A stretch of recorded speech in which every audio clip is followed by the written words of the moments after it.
कहानी की शुरुआत होती है कुछ दोस्तों से जो रात को मजे से पार्टी कर रहे होते हैं, लेकिन उनमें से एक लड़की बिल्कुल चुपचाप उदास बैठी होती है। जब सभी फ्रेंड्स उस लड़की को देखते हैं तो वो सब उसे पूछते हैं कि आखिर क्या वजह है, तुम इतनी उदास क्यों हो। वो बताती है कि मार्केट में एक नया ऐप लॉन्च हुआ है जो डाउनलोड करने वाले को उसकी डेथ कब होगी उसका एग्जैक्ट टाइम बता सकता है। वो लड़की बताती है कि मैं इसलिए उदास हूँ क्योंकि आज सुबह मैंने भी इस ऐप को डाउनलोड किया है और जब मैंने इस ऐप को ओपन किया तो उसने बताया कि मेरी मौत आज से ठीक 15 दिन बाद होने वाली है। ये सुनकर सभी दोस्त उस लड़की पर हंसने लगते हैं और मजाक मजाक में ये सभी उस ऐप को डाउनलोड कर लेते हैं। ये लोग शर्त लगाते हैं कि ऐप के मुताबिक जो सबसे जल्दी मरने वाला होगा उसे टेबल पर रखी सारी ड्रिंक्स अकेले खत्म करनी पड़ेगी। ऐप डाउनलोड करने से पहले सभी को एक यूजर एग्रीमेंट यानी टर्म्स कंडीशंस दिखती है और मेरी तरह ये लोग भी उसे बिना पढ़े एक्सेप्ट कर लेते हैं। उसके बाद सभी को अपनी लाइफ का काउंटडाउन दिखने लगता है। अब सब बारी बारी अपनी जिंदगी का बचा हुआ टाइम सभी को दिखाने लगते हैं। कोई 20 साल जीने वाला था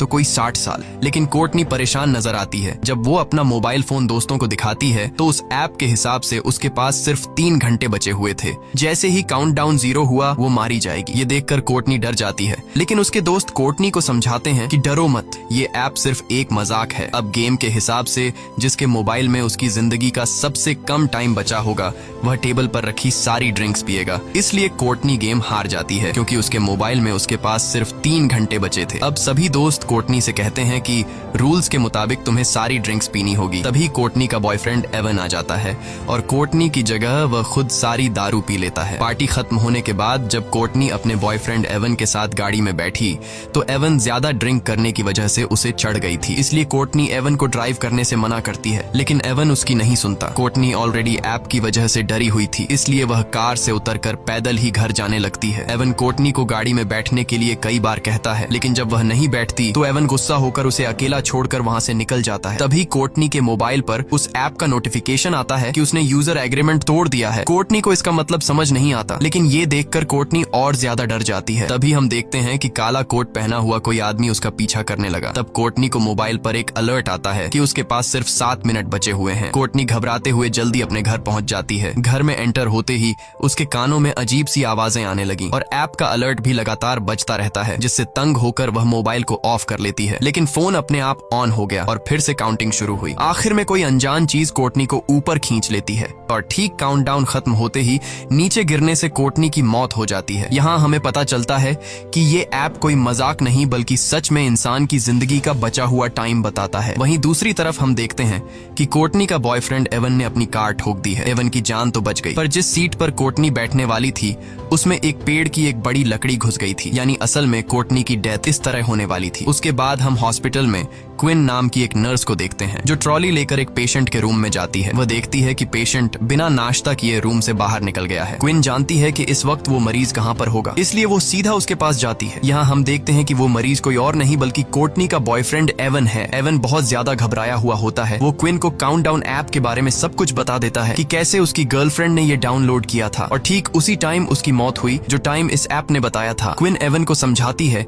कि ये बस एक इत्तेफाक होगा। भला कोई ऐप किस तरह से किसी इंसान को उसके मरने का टाइम बता सकता है। वो उसे रिलैक्स करके सर्जरी के लिए तैयार करने की कोशिश करती है, लेकिन एवन सर्जरी के लिए किसी भी कीमत पर तैयार नहीं होता क्योंकि अब उसने भी काउंटडाउन ऐप डाउनलोड कर ली थी। ऐप के हिसाब से एवन के पास जिंदा रहने के लिए सिर्फ 19 घंटे बाकी थे और ठीक 19 घंटे बाद एवन की एक सर्जरी होने वाली है और वो समझ जाता है कि सर्जरी के दौरान वो मारा जाएगा। लेकिन क्विन एवन को हिम्मत देती है कि ऐसा कुछ नहीं होगा। कुछ टाइम बाद क्विन हॉस्पिटल की हेड नर्स से मिली। वो उसे अपने साथ ले जाती है, जहाँ एक डॉक्टर और स्टाफ के लोग केक के साथ क्विन को सरप्राइज देते हैं क्योंकि वो नर्सेस के टेस्ट में पास हो गई होती है। अब जब सब बैठकर केक खा रहे होते हैं तो क्विन सबको एवन के काउंटडाउन ऐप के बारे में बताती है। यहाँ कुछ और लोग भी बताते हैं कि हम भी इस ऐप के बारे में सुन चुके हैं। मजाक में ये लोग भी अपनी लाइफ का बचा हुआ टाइम देखने के लिए इस ऐप को डाउनलोड कर लेते हैं, जिसमें डॉक्टर सलीवन नाम का एक डॉक्टर भी शामिल होता है जो यहाँ का सबसे हेड डॉक्टर है। डॉक्टर मोबाइल में अपनी जिंदगी का बचा हुआ टाइम देखकर बहुत खुश होता है क्योंकि वह 90 साल तक जीने वाला था और बाकियों के पास भी ऐप काफी लंबा टाइम बताता है। तभी एक आदमी एक औरत को लेकर आता है जो ओवरडोज की वजह से बेहोश हो गई थी। उसकी धड़कनें और सांस रुक गई थी, लेकिन ये लोग उसे एक इंजेक्शन देकर बचा लेते हैं। पूरा दिन काम करने के बाद शाम को जब क्विन घर लौटती है तब उसे काउंटडाउन ऐप को डाउनलोड करने का नोटिफिकेशन आता है। वो इस ऐप को ज्यादा सीरियस न लेते हुए उसे डाउनलोड डाउनलोड कर लेती है और बिना सोचे समझे इस ऐप के सभी टर्म्स कंडीशंस एक्सेप्ट कर लेती है। और तभी उसे पता चलता है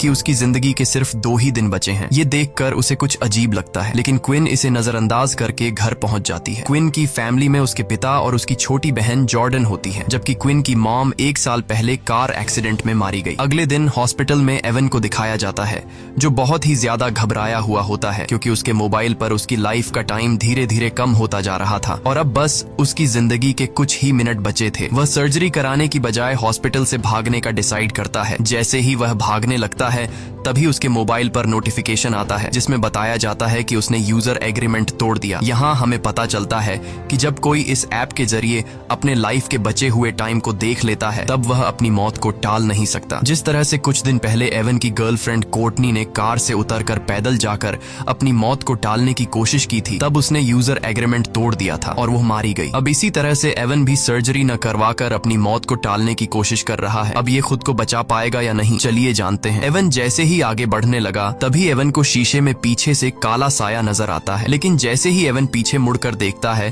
तो वहाँ पर कोई भी नहीं होता। तभी अचानक सामने का शीशा टूट गया। ये देखकर डर के मारे एवन भागकर सीढ़ियों के पास जाने लगा। वहाँ पहुँचते ही अचानक बिजली चली जाती है। तभी उसे किसी के कदमों की आवाज सुनाई देती है। जब वो अपने मोबाइल फोन का टॉर्च ऑन करता है तो सामने उसे अपनी गर्लफ्रेंड कोर्टनी नजर आती है, लेकिन उसकी गर्लफ्रेंड एक डीमन बन चुकी थी। वह उससे भागने लगता है, लेकिन जल्दबाजी में उसका मोबाइल नीचे सीढ़ियों पर गिर जाता है और कुछ देर बाद वो भूत एवन को भी मारकर सीढ़ियों से नीचे फेंक देता है। क्विन जब हॉस्पिटल आती है तो उसे पता चलता है कि एवन सीढ़ियों से गिरकर मर गया। ये सुनकर उसे एवन की बातें याद आने लगती हैं, जब वो पिछले दिन बार बार क्विन से कह रहा था कि इस ऐप के हिसाब से वो 19 घंटे बाद मारा जाएगा। इसलिए अब क्विन को भी शक होने लगता है कि क्या सच में इस ऐप ने तो एवन को नहीं मारा। अपने शक को यकीन में बदलने के लिए अब वो सीधा उस जगह पर पहुंचती है जहां पर एवन की बॉडी को रखा गया था। वो एवन का फोन उठाती है और उसे चेक करने की कोशिश करती है, लेकिन इस फोन पर एवन का फेस लॉक लगा हुआ था, जिसके लिए वो एवन की बॉडी से कपड़ा हटाती है और उसके मोबाइल फोन को उसके फेस के सामने लाकर स्कैन करती है, जिससे मोबाइल का लॉक खुल जाता है और वो देखती है कि इस ऐप का काउंटडाउन 0 पर पहुंच चुका है। अब क्विन को भी पूरा यकीन हो जाता है कि ये ऐप मजाक नहीं बल्कि रियल है। जैसे ही उसका ध्यान मोबाइल से हटकर एवन के फेस पर पड़ता है तो एवन का सर अपने आप मुड़कर उसकी तरफ देखने लगता है। वो घबराकर जल्दी से उस लाश को वापस फ्रीजर में रख देती है। अब क्विन को डर लगने लगा कि कहीं ये सब उसके साथ भी तो नहीं होगा, क्योंकि ऐप के मुताबिक अब उसके पास सिर्फ 1 दिन ही बचा था और कल वो अपने पिता के साथ अपनी माँ की कब्र पर जाने वाली थी, जिससे वो समझ जाती है कि रास्ते में जरूर उनका कोई एक्सीडेंट होगा जिसमें क्विन मारी जाएगी। इसलिए क्विन अपनी मौत को टालते हुए अपने डैड को कॉल करती है और कल के दिन कब्रिस्तान जाने का प्लान कैंसिल करती है। तभी क्विन के मोबाइल फोन पर एक नोटिफिकेशन आता है कि उसने यूजर एग्रीमेंट तोड़ दिया है। ये देखकर वो बहुत ज्यादा परेशान हो जाती है। तभी डॉक्टर सलिवन उसे रूम में बुलाकर पेशेंट की हेल्प करने को कहता है, लेकिन यहाँ डॉक्टर के इरादे कुछ और ही थे।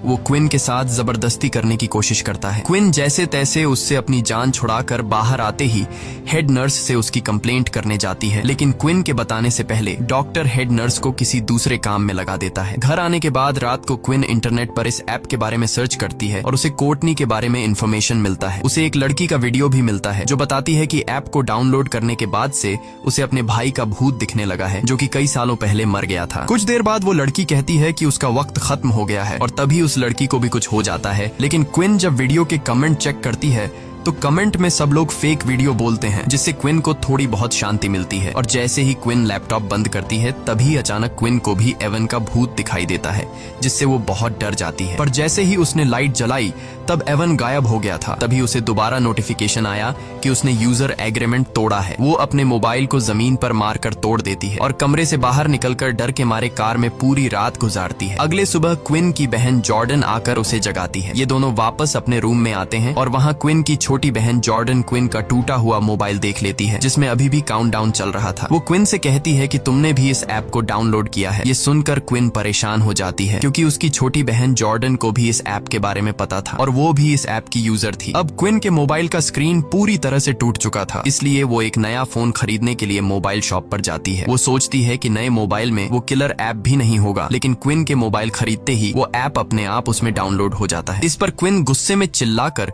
उस शॉपकीपर से इस ऐप के बारे में पूछती है, लेकिन उसे भी इसके बारे में कुछ नहीं पता था। वो दुकानदार उससे डिलीट करने की कोशिश करता है, पर इस ऐप को डिलीट करने का ऑप्शन ही नहीं था। जिसके बाद क्विन गुस्से से उस दुकानदार से अपना मोबाइल लेकर वहां से चली जाती है। क्विन की बातें सुनकर मैट नाम का लड़का उस दुकानदार के पास आता है। वह भी दुकानदार से इस ऐप के बारे में पूछता है। दूसरी तरफ क्विन घर वापस जाने के लिए अपनी गाड़ी में बैठ जाती है, लेकिन जैसे ही उसने सामने लगे शीशे में देखा तो उसकी गाड़ी के पीछे काले कपड़े पहने एक आदमी खड़ा था। जैसे ही उसने पीछे मुड़कर देखा तो वो गायब हो गया। तभी अचानक किसी अजीब क्रीचर के हाथों ने उसका मुंह ढक दिया, जिससे उसकी गाड़ी तेजी से रिवर्स जाने लगती है और पीछे खड़ी गाड़ी से टकराने से बच जाती है। तभी दूसरी गाड़ी का आदमी गुस्से में बाहर निकलकर क्विन पर चीखने लगता है, लेकिन तभी वही दुकान का कस्टमर मैट बाहर आकर सारी सिचुएशन संभाल लेता है। वह क्विन को बताता है कि मैंने भी इस ऐप को डाउनलोड किया है और मैं तुमसे भी पहले मरने वाला हूँ। अब दोनों एक बार में बैठकर ऐप के बारे में बात करने लगते हैं। मेट क्विन से कहता है कि जब तुमने इस ऐप को डाउनलोड किया था तब तुमने यूजर एग्रीमेंट पढ़ा था, जिस पर क्विन जवाब देती है, नहीं, मैंने डायरेक्ट टर्म्स कंडीशंस एक्सेप्ट कर ली थी। मैट कहता है, मैंने भी यही गलती की थी। अब इन दोनों को पछतावा होता है कि टर्म्स कंडीशंस एक्सेप्ट करने से पहले हमने एक बार उसे पढ़ लिया होता। तभी मैट को बार में एक नशेड़ी दिखता है। उसे देखकर मैट के दिमाग में एक आइडिया आता है। वो क्विन से कहता है कि क्यों ना हम इस नशेड़ी से उसके मोबाइल फोन में ये एप्लीकेशन डाउनलोड करवाए, जिसके जरिए हम टर्म्स कंडीशंस देख पाएंगे। जिसके बाद ये दोनों उस नशेड़ी के पास जाते हैं, जो कि वो नशेड़ी इधर उधर की बातें कर रहा था। तो ये दोनों उसे भी ऐप को डाउनलोड करने के लिए उकसाते हैं, जिसके बाद वो नशेड़ी मान जाता है जब वो काउंटडाउन ऐप को डाउनलोड कर लेता है। और जैसे ही टर्म्स कंडीशंस वाली जगह पर पहुंचता है तो क्विन उससे मोबाइल लेकर अच्छी तरह से पढ़ने लगती है। और अब जाकर उन्हें एक रूल के बारे में पता चलता है कि ऐप में अपनी मौत का समय देखने के बाद यूजर अपनी मौत को टालने की कोशिश नहीं कर सकता। इन दोनों ने ही अपनी ट्रिप कैंसिल करके ये एग्रीमेंट तोड़ दिया था। ये सब सुनने के बाद भी वो पागल नशेड़ी उन टर्म्स कंडीशंस को एक्सेप्ट कर लेता है। लकीली उस नशेड़ी को पता चलता है कि वो और 40 साल जिएगा। तब क्विन को याद आता है कि जिस हॉस्पिटल में मैं काम करती हूँ उस हॉस्पिटल में एक पादरी है, शायद वो हमें इस हालात से निकलने का कोई रास्ता बता सके। इसके बाद क्विन और मैट हॉस्पिटल जाते हैं और पादरी को डीमन की सारी कहानी समझाते हैं। पादरी कहता है कि वो डीमंस पर यकीन नहीं रखता, इसलिए वो उन्हें एक दूसरे पादरी का एड्रेस देता है जो कि डीमंस के मामलों में एक्सपर्ट है। जाने से पहले हेड नर्स क्विन को एक मीटिंग में ले जाती है, जहाँ डॉक्टर सलिवन उल्टा क्विन पर इल्जाम लगा देता है कि उसने क्विन को नहीं बल्कि क्विन ने उसे हरास किया था। लेकिन जब क्विन सफाई पेश करने लगती है तब मीटिंग का हेड क्विन की कोई बात नहीं सुनता और क्विन को जॉब से निकाल देता है। क्विन को अब जॉब की कोई परवाह नहीं थी, क्योंकि अब बात उसकी जान पर बनी थी। इसके बाद ये दोनों एक चर्च में पहुंचते हैं, जहां ये दोनों एक आदमी को ढूंढते हैं जिसके बारे में उन्हें पादरी ने बताया था। और आखिरकार ये दोनों उस फादर तक पहुंच जाते हैं और फादर को इस ऐप के बारे में सब कुछ बता देते हैं। उनकी बातें सुनकर फादर उन्हें बाइबल में लिखी एक कहानी सुनाता है। कहानी में लिखा हुआ होता है, कहीं 100 साल पहले एक राजकुमार हुआ करता था जिसे युद्ध लड़ने जाना था। ये राजकुमार डरा हुआ था कि कहीं वो इस युद्ध में मारा न जाए।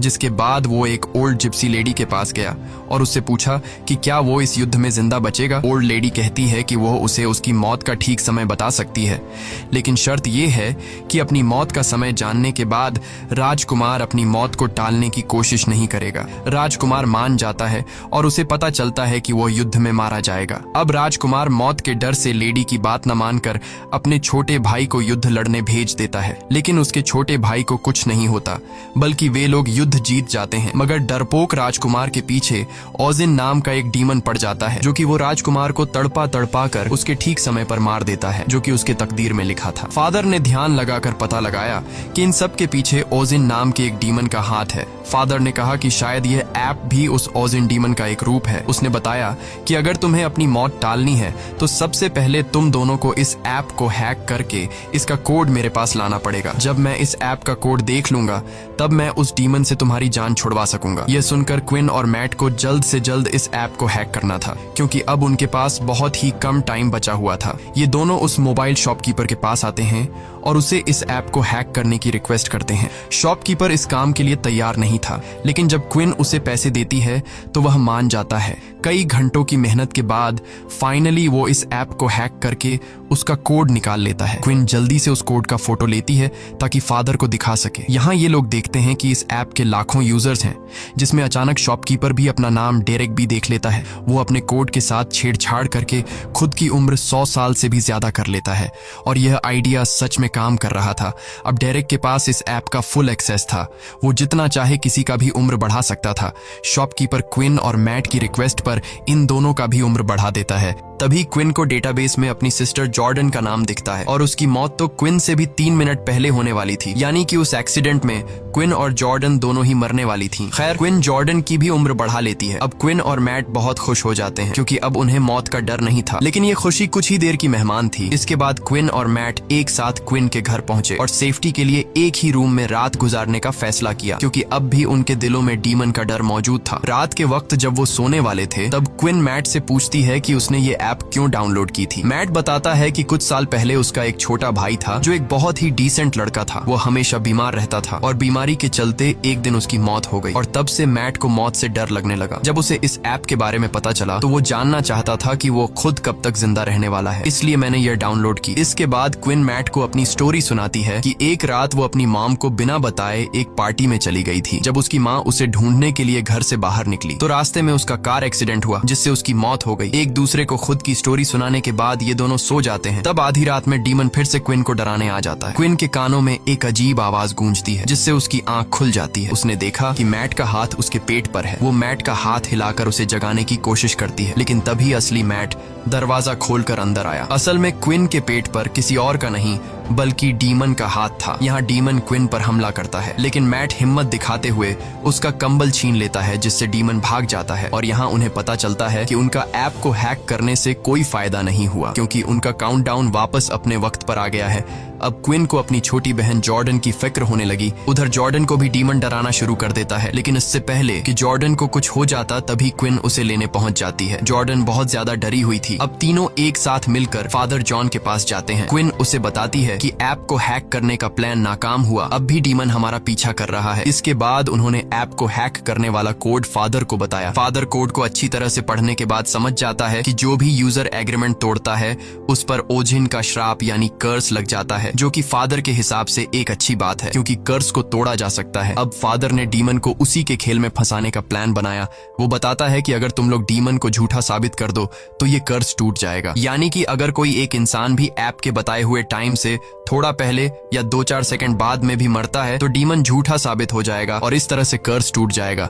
इसके बाद ये चारों बेसमेंट में पहुंच जाते हैं और वहां एक तंत्र मंत्र वाला सर्कल बनाते हैं। अब मैट के पास कुछ ही मिनट बचे थे और लाइट ब्लिंक होने लगता है। इसका मतलब था कि डीमन मैट को लेने आ गया है। फादर इन तीनों को जल्दी से सर्कल के अंदर खड़ा रहने को कहता है और बताता है कि जब तक हम लोग इस घेरे के अंदर हैं तब तक कोई भी शैतानी ताकत या डीमन उन्हें छू नहीं सकता है, लेकिन गलती से भी इस दायरे से बाहर निकलने की कोशिश मत करना, नहीं तो मारे जाओगे। कुछ देर बाद डीमन उनके सामने आ जाता है, लेकिन वो सर्कल के अंदर नहीं आ पाता। तभी अचानक मैट को उसका मरा हुआ भाई दिखता है, लेकिन ये असल में मैट का भाई नहीं बल्कि डीमन ने मैट के भाई का रूप लेकर मैट को बाहर निकालने के लिए धोखा दे रहा था, जिसे देखकर मैट इमोशनल होकर जैसे ही सर्कल से बाहर कदम रखता है तब डीमन मैट के पैर को पकड़कर उसे खींच कर ले जाता है। यह देखकर क्विन भी उसके पीछे भागती है। जब उसने बाहर आकर देखा तो मैट तो एकदम सही सलामत रोड पर खड़ा हुआ था, लेकिन तभी एक तेज रफ्तार गाड़ी ने आकर मैट को टक्कर मारकर कुचल दिया और मैट की मौत के साथ उसके मोबाइल का काउंटडाउन भी 0 हो गया। मैट की मौत को अपनी आंखों से देखकर क्विन को बहुत बुरा लगता है और अब अगला नंबर जॉर्डन का था, लेकिन क्विन देखती है कि बाहर निकलते टाइम जॉर्डन बुरी तरह से जख्मी हो गई है, इसलिए वो उसका इलाज करने के लिए जॉर्डन को अपने ही हॉस्पिटल ले आती है। इसी दौरान क्विन के साथ काम करने वाली एक नर्स ने क्विन को बताया कि तुम्हारी बात बिल्कुल ठीक थी, डॉक्टर सलिवन मेरे साथ भी फ्लर्ट करने की कोशिश कर रहा है।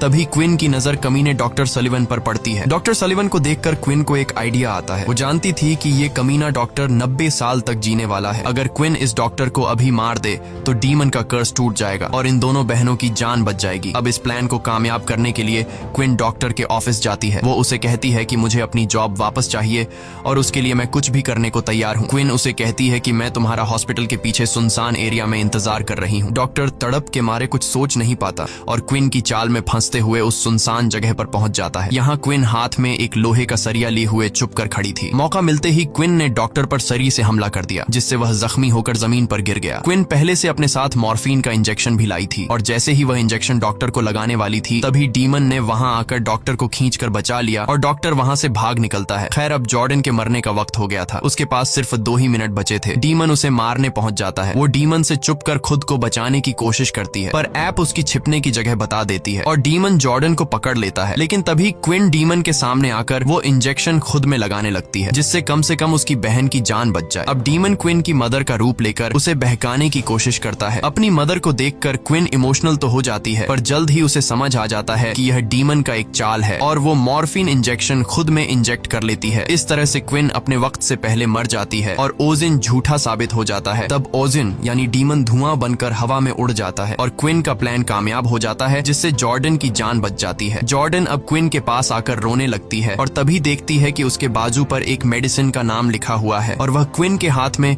उसी मेडिसिन की शीशी भी देखती है, जिससे जॉर्डन जल्दी से इंजेक्शन में भरकर क्विन के हाथ में लगा देती है, जिससे मॉर्फिन का असर खत्म हो जाता है और क्विन वापस से जिंदा हो जाती है। खैर, अब सब लोगों का काउंटडाउन वहीं पर रुक जाता है। क्विन को उसकी जॉब वापस मिल जाती है और वह कमीने डॉक्टर को उसके किए के लिए जेल हो जाती है। कुछ दिन बाद क्विन अपनी फैमिली के साथ अपनी मदर की कब्र को विजिट करने जाती है। जब ये लोग घर को वापस लौटने लगते हैं, तब क्विन के मोबाइल पर एक नोटिफिकेशन आता है और वह देखती है कि उसके मोबाइल में काउंटडाउन नाम का एक नया ऐप डाउनलोड हो गया है। इसी के साथ ये कहानी खत्म हो जाती है। अगर आपको ये वीडियो अच्छी लगी हो तो हमारे चैनल को सब्सक्राइब और वीडियो को लाइक जरूर कीजिएगा।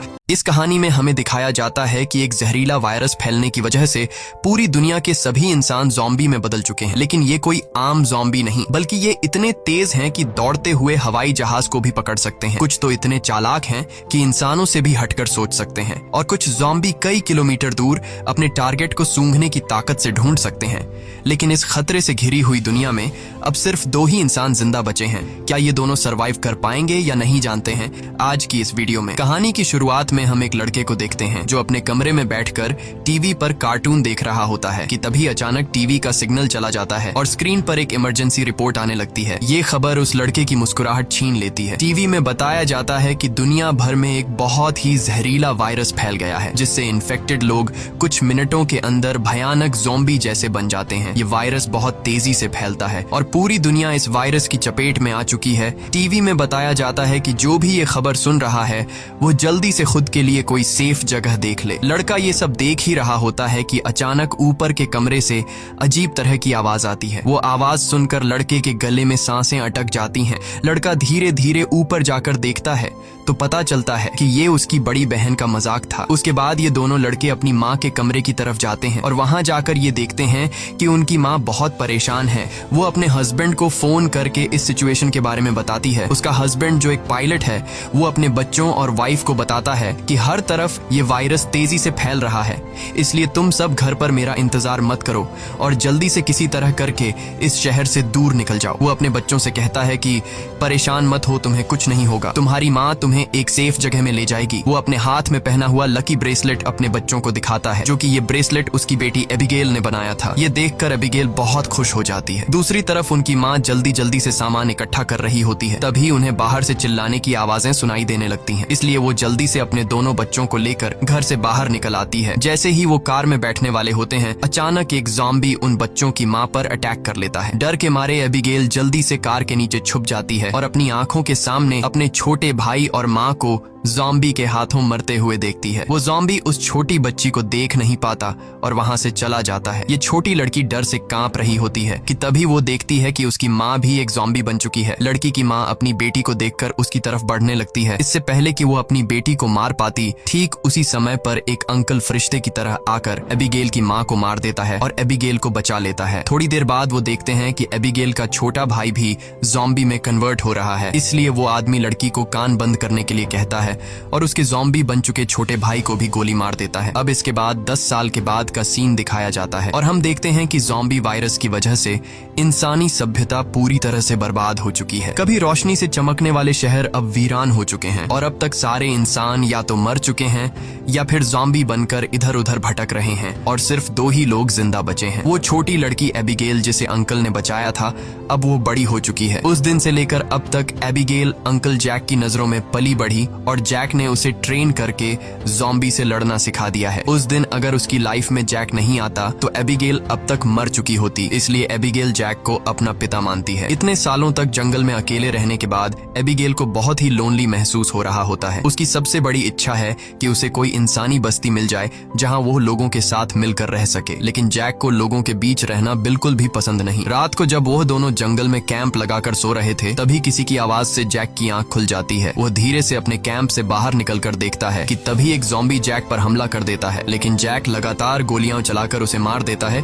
और एबिगेल भी वहां पर पहुंच जाती है। इन दोनों को पिछले 10 सालों से जंगल में ज़ॉम्बीज का शिकार करते हुए इतना एक्सपीरियंस तो हो गया था कि ज़ॉम्बी झुंड बनाकर एक साथ मिलकर रहते हैं। वह समझ जाते हैं कि आसपास और भी जरूर ज़ॉम्बीज होंगे, इसलिए वो जल्दी यहाँ से निकलने की तैयारी करने लगते हैं और घोड़े पर बैठकर निकल जाते हैं। तभी रास्ते में उनके घोड़े हिनहिनाने लगते हैं। जैक समझ जाता है कि खतरा नजदीक है। दोनों चारों तरफ देखते हैं तो दूर एक जीप ज़ॉम्बी से गिरी हुई दिखाई देती है, जहाँ एक नॉर्मल इंसान खुद को ज़ॉम्बी से बचा रहा था। अब वैसे भी दुनिया में इंसान बहुत ही कम बचे थे, इसलिए अब इन दोनों को हर हाल में उस आदमी को ज़ॉम्बी से बचाना था। जैक एबिगेल के निशाने का टेस्ट भी लेना चाहता था, इसीलिए वो एबिगेल से कहता है कि तुम इस आदमी को बचाओगी ताकि पता चले कि वह पूरी तरह से ट्रेन हो चुकी है या नहीं। जैक उसे कहता है कि सुकून से टारगेट को निशाने पर करो और फिर उसे शूट कर दो, लेकिन एबिगेल जल्दबाजी में गोली चला लेती है, जिससे वो गोली ज़ॉम्बी के साथ साथ उस सर्वाइवर को भी लग जाती है। ये देखकर जैक एबिगेल पर काफी गुस्सा करता है, जिसके बाद वो दोनों इंसान के पास जाते हैं। वो देखते हैं कि यह आदमी अब बच नहीं सकता, इसलिए जैक उसे खुद ही मार देता है ताकि अगर उसे ज़ॉम्बी ने काटा हो तो वो दोबारा जिंदा न हो जाए और हमारे लिए खतरा न बने। उसके बाद वो दोनों उस मरे हुए आदमी की कार से जरूरत की सारी चीजें लेने लगते हैं। जैक मरे हुए आदमी के जूते ले लेता है और जैसे ही वह उन जूतों को पहनता है तभी वहाँ मरे हुए आदमी के और साथी भी आ जाते हैं और बहुत सारे हथियारबंद लोग उन्हें घेर लेते हैं। एक बंदा जब मरे हुए इंसान के जूतों को जैक के पैरों में देखता है तो उन्हें शक होने लगता है कि उन्होंने सामान लूटने के लिए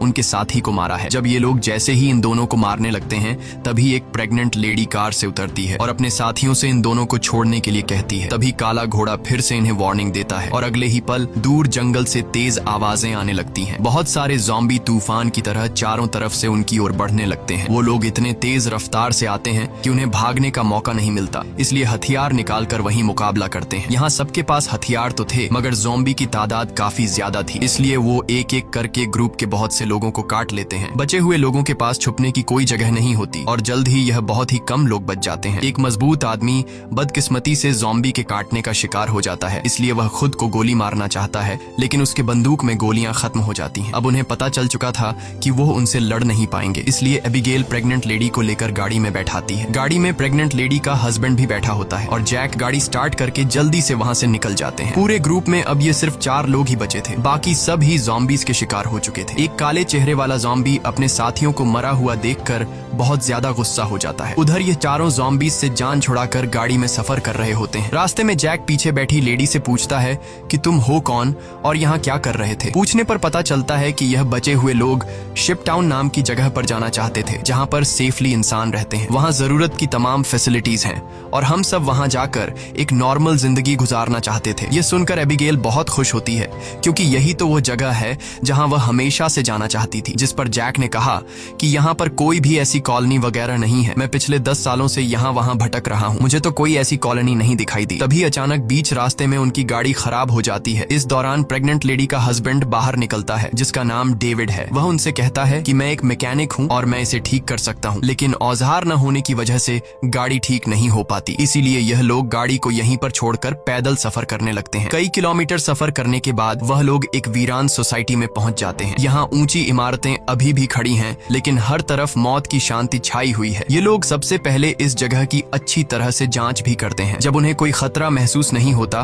तो यह लोग रात यहाँ गुजारने का फैसला करते हैं। रात को वह लोग आग जलाकर खाना पकाते हैं। एबिगेल शिप टाउन नाम के उस जगह पर जाने के लिए बहुत बेताब थी। वह उस प्रेग्नेंट औरत से उस जगह के बारे में बातचीत करने लगती है। प्रेग्नेंट औरत उससे बताती है कि हमारा पहले से उस शिप टाउन में रहने वाले लोगों के साथ रेडियो पर कांटेक्ट हो चुका है। वह एक बहुत ही खूबसूरत जगह है जहां हम आजादी से रह सकते हैं। ये बातें सुनकर एबिगेल की आंखों में चमक उठी। दूसरी तरफ जैक बाहर चारों ओर जाल बिछा देता है ताकि अगर वह लोग सो भी जाएं तो खतरा करीब होने पर फौरन पता चले। जैक अंदर आकर एक मैप निकालता है और सबको समझाता है कि वो मेगन और डेविड को कुछ दूर तक पहुंचाएगा और उसके बाद दोनों अलग अलग रास्ते पर चले जाएंगे। लेकिन एबिगेल जैक के इस फैसले से खुश नहीं थी। वह जैक के पास जाकर उससे बहस करती है कि डेविड अपनी प्रेग्नेंट वाइफ को उस जगह तक सेफली नहीं पहुंचा पाएगा, इसलिए हमें उनके साथ चलना चाहिए। जैक कहता है हमें समझदारी से काम लेना चाहिए। देखो, जहां लोग ज्यादा होते हैं वहां पर खतरा भी ज्यादा होता है। लेकिन एबिगेल जैक के इस फैसले से नाराज होकर चली जाती है। हालांकि दोनों को ये नहीं पता होता कि वह काले चेहरे वाला ज़ॉम्बी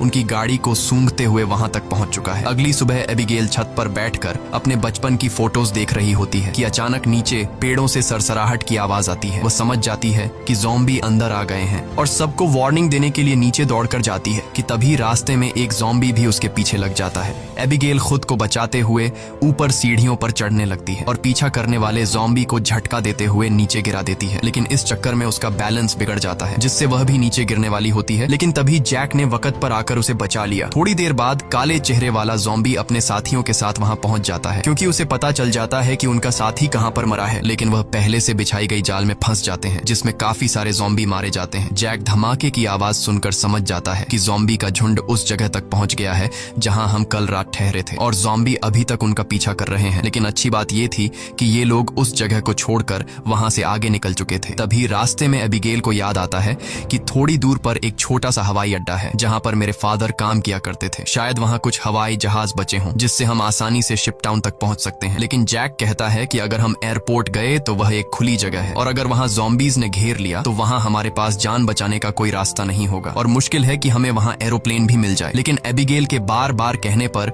वह वहां जाने के लिए मान जाता है, जिसके बाद ये लोग एयरपोर्ट आ गए लेकिन यहाँ पर कोई भी एरोप्लेन नहीं था। जैक कहता है, देखा, मैंने कहा था यहाँ पर कोई भी एरोप्लेन नहीं होगा। लेकिन जब वह लोग वहां पर एक छोटे से गराज में पहुंचते हैं तो गराज का दरवाजा खोलते ही लकीली वहां उन्हें एक छोटा एरोप्लेन मिल जाता है। ये देखकर ये लोग बहुत खुश हो जाते हैं क्योंकि अब उनका शिप टाउन तक पहुंचने का रास्ता आसान हो गया। लेकिन ये हवाई जहाज बहुत दिनों से इस्तेमाल नहीं हुआ था, इसलिए मैकेनिक डेविड कहता है कि उसे ठीक करने की जरूरत है। ज्यादा नहीं, मैं उसे 10 से 15 मिनट के अंदर ठीक कर दूंगा। जब तक डेविड एरोप्लेन को ठीक करता तब तक जैक और एबिगेल एयरपोर्ट में कुछ काम की चीजें ढूंढने लग जाते हैं। तभी डेविड दूरबीन से देखता है कि दूर से बहुत सारे ज़ॉम्बीज आ रहे हैं जो बहुत जल्द एरोप्लेन तक पहुंच जाएंगे। वह लोग दौड़ कर आते हैं और उन दोनों को वार्न करते हैं कि हमें जल्दी से एरोप्लेन को स्टार्ट करना होगा, नहीं तो ज़ॉम्बी यहाँ पहुंचकर हमें मार देंगे। एबिगेल जल्दी से पायलट की सीट पर बैठ जाती है, वहां पर मौजूद बुक्स को रीड करती है। उसके फादर पायलट थे, इसलिए उसने अपने फादर से एयरप्लेन को कंट्रोल करने की थोड़ी बहुत जानकारी सीखी थी। और जैक ज़ॉम्बीज को शूट करके उन्हें रोकने की कोशिश करता है। एबिगेल जैसे तैसे करके एरोप्लेन को स्टार्ट कर लेती है, लेकिन तब तक बहुत देर हो चुकी थी। वहाँ बहुत सारे ज़ॉम्बी रनवे तक पहुंच जाते हैं। उनकी रफ्तार काफी तेज थी और उनमें से एक ज़ॉम्बी एरोप्लेन के दरवाजे तक पहुंच भी जाता है, लेकिन जैक उसे गोली मारकर एरोप्लेन को उसे छुड़ा लेता है और एबिगेल जहाज के कंट्रोल को समझ जाती है। इस तरह से ये लोग जहाज को टेक ऑफ कर लेते हैं। हवाई जहाज में बैठे सभी लोग बहुत खुश हैं क्योंकि वो जल्द ही सीधे शिप टाउन पहुंच जाएंगे। लेकिन ये खुशी थोड़ी ही देर की मेहमान थी। जैसे ही ये लोग थोड़ा सा आगे गए तो अचानक जहाज के इंजन में से धुआं निकलने लगा क्योंकि ये जहाज पिछले 10 सालों से हवा में सफर नहीं कर पाया था, इसीलिए इसका इंजन ब्लास्ट हो जाता है और प्लेन नीचे की तरफ जाने लगा। जैक समझदारी से काम लेते हुए एरोप्लेन का एक पेड़ में क्रैश लैंड करता है, जिससे उन्हें थोड़े बहुत चोट तो आ जाते हैं पर इनकी जान बच जाती है। प्लेन तो अब इस्तेमाल लायक नहीं बचा था, इसलिए अब उन्हें दोबारा फिर से पैदल सफर करना पड़ेगा। काफी दूर तक पैदल चलने के बाद वो लोग एक सुनसान रेलवे स्टेशन तक पहुंच जाते हैं। रात हो चुकी थी। ये लोग आसपास खतरा चेक करते हैं। जब उन्हें कोई भी ज़ॉम्बी नहीं नजर आता तो ये लोग यहीं पर रात गुजारने का फैसला कर लेते हैं। वो लोग मैप पर अपना लोकेशन देखते हैं, जिससे उन्हें पता चलता है कि अब ये लोग शिप टाउन से सिर्फ 2 दिन की दूरी पर हैं। यहाँ वो प्रेग्नेंट लेडी जैक के पास आती है और जैक का शुक्रिया अदा करती है। वो जैक से कहती है कि अगर तुम ना होते तो हम कभी भी यहाँ तक नहीं पहुँच पाते। ये सुनते हुए जैक को भी मैगन से हमदर्दी होने लगी। वो उसे अपनी स्टोरी सुनाता है कि आज से 10 साल पहले जब ये ज़ॉम्बी वायरस शुरू हुआ था तो उसे सबसे पहले अपनी पत्नी को जान से मारना पड़ा क्योंकि वो उसे काटने आ रही थी। इसीलिए तब से लेकर आज तक उसके अंदर का इंसान कहीं मर सा गया है। अब इस दुनिया में सिर्फ उसके पास एबिगेल ही है जिसे वो हर एक कीमत पर जिंदा रखेगा। और जैक मेगन से ये भी कहता है कि अब उसका इरादा बदल चुका है। मैं अब सबसे पहले तुम्हें शिप टाउन तक पहुंचाऊंगा, जिसे सुनकर मेगन बहुत खुश हो जाती है। दूसरी तरफ हम देखते हैं कि मेगन का हस्बैंड डेविड अपने सर पर गन रखकर खुद को मारने की कोशिश करता है। दरअसल उसके पैर में एक ज़ॉम्बी ने काट लिया था, लेकिन अभी तक डेविड ज़ॉम्बी नहीं बना था क्योंकि वो घाव बहुत ही छोटी है, इसीलिए उसके ज़ॉम्बी बनने की रफ्तार काफी स्लो चल रही है। अब उसने फैसला किया कि वो अपनी पत्नी मेगन को इस शिप टाउन तक पहुंचाकर खुद को उससे दूर कर लेगा। अगली सुबह ये चारों फिर से अपना सफर जारी रखते हैं। तब रास्ते में जैक को डेविड की हरकतें कुछ अजीब लगने लगती हैं। जैक समझ गया कि ये इन्फेक्टेड है, इसीलिए वह उसे पकड़कर एक खाली जगह में ले जाता है जहां उसकी वाइफ और एबिगेल नजर नहीं आती। वो डेविड की पैंट को ऊपर करता है और उसे ज़ॉम्बी का काटा हुआ निशान नजर आ जाता है। अब जैक को ये बात कंफर्म हो चुकी थी कि डेविड जल्द ज़ॉम्बी बनने वाला है। जैक उससे कहता है कि बताओ तुम खुद से मरना पसंद करोगे या फिर मैं मारूं। डेविड कहता है मैं किसी को नुकसान नहीं पहुंचाऊंगा और अगर ऐसी नौबत आ भी गई तो मैं खुद को ही मार दूंगा। इसीलिए वो डेविड को छोड़ देता है। चलते चलते रात हो जाती है और आगे उन्हें एक घर दिखाई देता है। जैक बंदूक तान कर आगे बढ़ने लगता है। तभी अचानक एक तेज लाइट चमकती है और उन्हें स्पीकर के जरिए से कहा जाता है कि अपनी वेपन्स नीचे रख दो वरना गोलियों से छलनी कर दिया जाओगे। अब उन्हें पता चल जाता है कि अंदर कोई इंसान ही है। एबिगेल आगे बढ़ती है और कहती है कि हमारा यहाँ आने का मकसद किसी को नुकसान पहुँचाना बिल्कुल भी नहीं है, बस हमें मदद चाहिए। तभी उस घर का मालिक बाहर आता है। वो कहता है कि तुम लोगों को यहाँ ढेर सारा खाना और रात गुजारने दिया जाएगा, मगर एक शर्त पर, तुम सबको अपनी बंदूकें बाहर ही छोड़नी होंगी। जब ये लोग अपने वेपन्स बाहर छोड़ देते हैं तो वो आदमी उन्हें घर के अंदर ले जाता है। ये आदमी सबको घर के अंदर वेलकम करते हुए बताता है कि मैं एक साइंटिस्ट हूँ, मैं यहाँ पर अकेला रहता हूँ, अगर मैं चाहता तो यहाँ से जा सकता था, लेकिन ऐसी जगहों पर मुझे रिसर्च करने में आसानी होती है। यहाँ वो इन सबको बहुत अच्छा खाना देता है जिसे वो सब देखकर हैरान रह जाते हैं, क्योंकि ऐसा खाना उन्होंने काफी लंबे अरसे से नहीं खाया था। वो लोग खाने पर टूट पड़ते हैं। खाना खाने के बाद वो साइंटिस्ट इन लोगों के लिए ड्रिंक्स भी लाता है। वो सब बहुत खुश थे क्योंकि इतने दिनों बाद सबको आराम से बैठकर बातें करने का मौका मिलता है। लेकिन साइंटिस्ट की बातें सुनते हुए उन्हें कुछ अजीब लगता है। साइंटिस्ट कहता है कि देखो, ये जो वायरस फैला है वैसे तो ये बहुत बुरी चीज है, लेकिन दूसरी तरफ इससे इंसान अपग्रेड भी हुए हैं, जैसे कि कमजोर इंसान खत्म हो जाएंगे और जो ताकतवर होगा वो जॉम्बी बनकर जिंदा रहेगा। वो कहता है कि जॉम्बी सिर्फ खाने के लिए जीते हैं ना कि तरक्की के लिए, इसलिए जॉम्बीज को दुनिया पर राज करना चाहिए। ये सुनकर उन चारों को बहुत ही अजीब लगने लगता है। तभी डेविड को अपनी तबीयत ज्यादा खराब लगती है और वो बाथरूम में जाता है। बाथरूम जाकर वो शीशे में देखता है कि उसके बॉडी में वायरस पूरी तरह से फैल चुका होता है। जब डेविड वापस हॉल में आता है तो देखता है कि जैक और बाकी लोग बेहोश पड़े हैं। दरअसल साइंटिस्ट ने शराब में बेहोशी की दवा मिला दी थी। ये देखकर डेविड साइंटिस्ट पर हमला करने लगता है कि तभी साइंटिस्ट अपने हाथ में पकड़े हुए एक डिवाइस का बटन दबा देता है। डेविड को अचानक बहुत कमजोरी महसूस होती है और वो जमीन पर गिर जाता है। साइंटिस्ट कहता है कि इस डिवाइस को मैंने सालों की मेहनत के बाद बनाया है, जिससे मैं दुनिया के किसी भी कोने में जा सकता हूँ और इस डिवाइस की मदद से जॉम्बी मेरा कुछ भी नहीं बिगाड़ सकते। साइंटिस्ट ने एक ऐसा डिवाइस बना लिया था जिससे वो जॉम्बीज को कंट्रोल कर सकता था, यानी कि अब वो पूरी दुनिया का राजा बनकर सबको अपने इशारों पर नचवाएगा। उसके बाद डेविड बेहोश हो जाता है और जब डेविड को दोबारा होश आता है तो वो देखता है कि उसे और उसके साथियों को बांध दिया गया है और अब साइंटिस्ट उन चारों पर एक्सपेरिमेंट करने वाला है। ये सब करने के बाद साइंटिस्ट कहता है कि क्या तुम लोग मेरी वाइफ से मिलना चाहोगे। उसके बाद हम साइंटिस्ट की वाइफ को देखते हैं जो कि एक ज़ॉम्बी थी और साइंटिस्ट ने उसे पिंजरे में बंद कर रखा था और वो इंसानों को पकड़कर उसे खिलाता था। ये डिवाइस भी साइंटिस्ट ने अपनी बीवी पर एक्सपेरिमेंट करके बनाई थी। साइंटिस्ट जब पिंजरे का दरवाजा खोलता है तो उसकी वाइफ सबसे पहले उसी पर अटैक करने लगती है, लेकिन साइंटिस्ट उसे कंट्रोल करके उन चारों की तरफ भेज देता है। वो जैक पर हमला कर देती है, लेकिन वो उसे लात मारकर पीछे धकेल देता है। लेकिन तभी डेविड वायरस की ताकत से रस्सी तोड़ देता है और अपने बाकी साथियों को भी छुड़ा देता है। घर का मालिक खतरा भांप कर तुरंत भाग जाता है। उसके बाद वो चारों भी अपना सामान लेकर जल्दी से बाहर निकल आते हैं। लकीली बाहर उन्हें साइंटिस्ट की गाड़ी मिलती है और ये चारों उसी में बैठकर जंगल की तरफ निकल जाते हैं। लेकिन साइंटिस्ट हार नहीं मानने वाला था। वो अपने डिवाइस के जरिए जॉम्बी के झुंड को कंट्रोल करके उनका पीछा करवाता है। जैक गाड़ी की स्पीड को बढ़ाकर जॉम्बीज को काफी पीछे छोड़ देता है, लेकिन आगे का रास्ता बंद था। अब उनके पास पैदल जाने के अलावा और कोई चारा नहीं है। थोड़ा सा आगे पैदल चलने के बाद जॉम्बी दोबारा उन तक पहुंच जाते हैं। डेविड जान जाता है कि उसके पास ज्यादा वक्त नहीं है, वो कुछ ही देर बाद जॉम्बी बन जाएगा, इसलिए वो उन लोगों से आगे बढ़ने को कहता है और खुद पीछे रहकर जॉम्बी को रोकने का फैसला करता है। लेकिन उसकी वाइफ उसे जाने नहीं देना चाहती थी, जिस पर डेविड कहता है कि तुम्हें हमारे बच्चे के लिए जिंदा रहना होगा और ये सब मैं अपने आने वाले बच्चे के लिए कर रहा हूँ। उसके बाद डेविड जॉम्बी से लड़ पड़ा और बड़ी बहादुरी से उनका सामना करने लगा। काफी देर तक वो जॉम्बी उसको रोक लेता है और उसके साथी जॉम्बी से काफी दूर चले जाते हैं, लेकिन तभी एक जॉम्बी आकर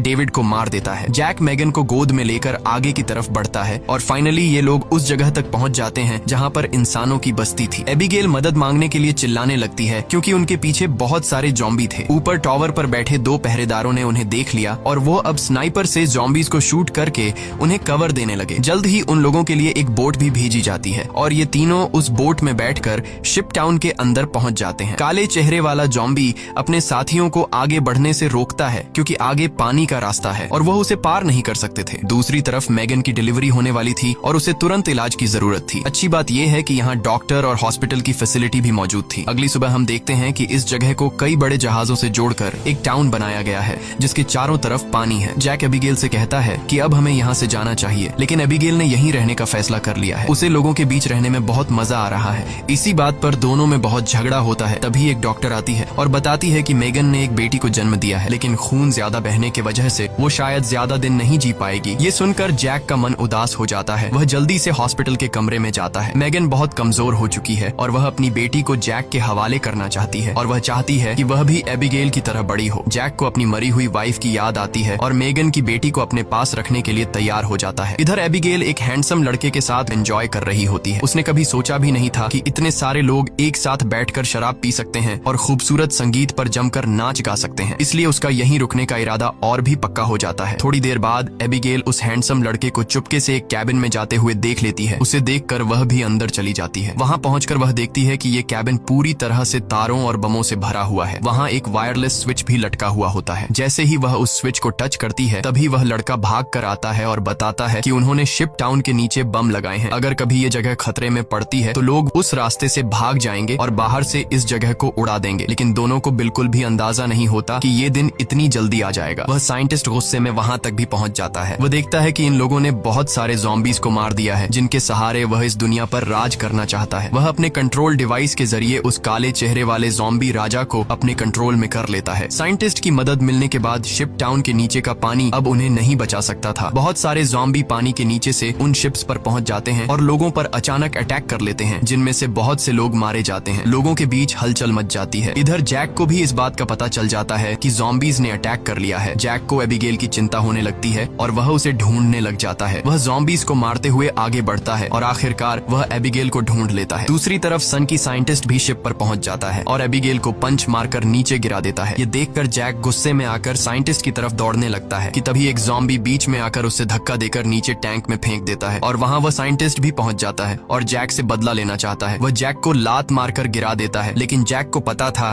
कि साइंटिस्ट से लड़ना फुदूल है। इसीलिए वह साइंटिस्ट पर हमला करके उसके हाथ में लगे डिवाइस को दीवार से मारकर तोड़ देता है। अब साइंटिस्ट के पास ज़ॉम्बीज़ को कंट्रोल करने की पावर नहीं रही, जिसके बाद बूढ़ा साइंटिस्ट जल्द ही ज़ॉम्बी का शिकार बन जाता है। अच्छी बात यह थी कि इस कैंप में पहले से ही भागने का रास्ता बना हुआ था। बहुत सारे बचे हुए लोग सुरंग के रास्ते नदी के दूसरे किनारे पर पहुंच जाते हैं। जब वह बम चालू करने वाले होते हैं तो वह हैंडसम लड़का बटन नहीं दबाता, क्योंकि एबिगेल अभी भी शिप पर है। अब जैक और एबिगेल बाहर की तरफ भागने लगते हैं, लेकिन पीछे से ज़ॉम्बी राजा एबिगेल को पकड़ लेता है। तभी जैक तेजी से उस ज़ॉम्बी को लकड़ी से सर पर मार देता है, जिससे वह पीछे गिर जाता है। अचानक एबिगेल की नजर गलती से उस ज़ॉम्बी राजा के हाथ में बंधे ब्रेसलेट पर पड़ती है। ये वही ब्रेसलेट था जो उसने बचपन में अपने हाथों से अपने पिता के लिए बनाया था। वह समझ जाती है कि ये ज़ॉम्बी उसके पिता हैं, लेकिन अब वह इंसान नहीं बल्कि ज़ॉम्बी बन चुका था। यहाँ पर जैक उसे हाथ से पकड़कर जबरदस्ती खींचकर भागने को कहता है। वह हैंडसम लड़का दोनों को भागते हुए देखकर तुरंत वायरलेस रिमोट का बटन दबा देता है और पूरा शिप टाउन राख में बदल जाता है। हालांकि इन सब की लड़ाई भी खत्म नहीं हुई थी। कैंप का सरदार अपनी गर्दन पकड़कर आता है, क्योंकि लड़ाई में उसे ज़ॉम्बी ने काट लिया था। वायरस के फैलने से पहले ही काले चेहरे वाले ज़ॉम्बी ने उस पर हमला कर दिया। हैरानी की बात यह थी कि ज़ॉम्बी राजा भी धमाके में बच गया था। जैक तुरंत दौड़कर उस ज़ॉम्बी राजा से लड़ने लग जाता है, लेकिन जैक ज़ॉम्बी राजा के सामने कमजोर पड़ रहा था। इसीलिए एबिगेल जमीन से बंदूक उठाती है और ये जानते हुए भी कि सामने खड़ा ज़ॉम्बी राजा उसका पिता है, लेकिन वह उसे पालने पोसने वाले जैक को मार रहा था। इसलिए एबिगेल बिना सोचे समझे उस काले चेहरे वाले ज़ॉम्बी राजा को गोली मार देती है, क्योंकि अगर वह उसे गोली नहीं मारती तो वो ज़ॉम्बी राजा वहां पर मौजूद सब लोगों को मार देता। उसके बाद जैक और एबिगेल गले लगते हैं और अब जैक, एबिगेल और बचे हुए लोग दूर समुद्र में एक सुनसान द्वीप की तरफ देखते हैं और वहीं एक नई इंसानी बस्ती बसाने का फैसला करते हैं। इसी के साथ ये कहानी खत्म हो जाती है। अगर वीडियो आपको अच्छी लगी हो तो हमारे चैनल को सब्सक्राइब और वीडियो को लाइक जरूर कीजिएगा।